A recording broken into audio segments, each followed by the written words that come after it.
इस भविष्यवाणी को करने से पहले आपके पास ज्ञान होना बहुत आवश्यक है। उसी के आधार पर आप भविष्यवाणी कर सकते हैं।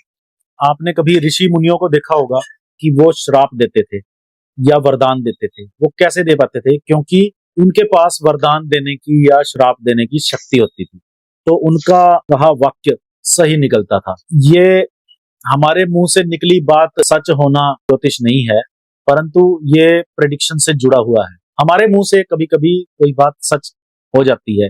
जरूरी नहीं कि आप एक ज्योतिषी हो, आपके मुंह से भी कोई बात निकली हुई सच हो सकती है। वो सच क्यों होती है? इसलिए नहीं कि आप एक ज्योतिषी हैं, बल्कि इसलिए कि कुंडली में जो दूसरा खाना होता है, 12 खाने होते हैं, कुंडली का जो दूसरा खाना होता है वो आपके मुंह का होता है। आपके मुंह से कोई बात निकली तो वो सच साबित हो जाएगी। अगर उस खाने में कोई ज्योतिष से संबंधित प्लेनेट बैठा है।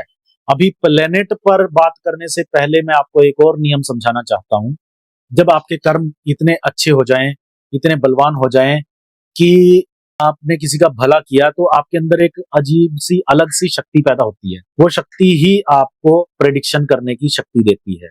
हम हर बार जन्म लेते हैं, हर एक जन्म में पुनर्जन्म लेते हैं। बार बार जन्म लेने के उपरांत जो कर्म हमारे इकट्ठे होते हैं, उनमें से अगर संकलित कर्मों को देखा जाए तो हम पिछले कई जन्मों से ज्योतिष के बारे में कुछ ना कुछ नॉलेज लेते आ रहे हैं। यही कारण है आप मेरे पास यहाँ सामने हो ज्योतिष सीखने के लिए, या ज्योतिष के साथ आप किसी न किसी रूप में पहले बने हुए थे, पिछले जन्मों में थे, इस जन्म में भी हो और अगले जन्मों में भी रहोगे।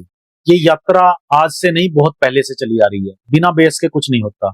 परंतु ज्योतिष में प्रेडिक्शन तभी काम करती है जब आपके अंदर कोई शक्ति होगी।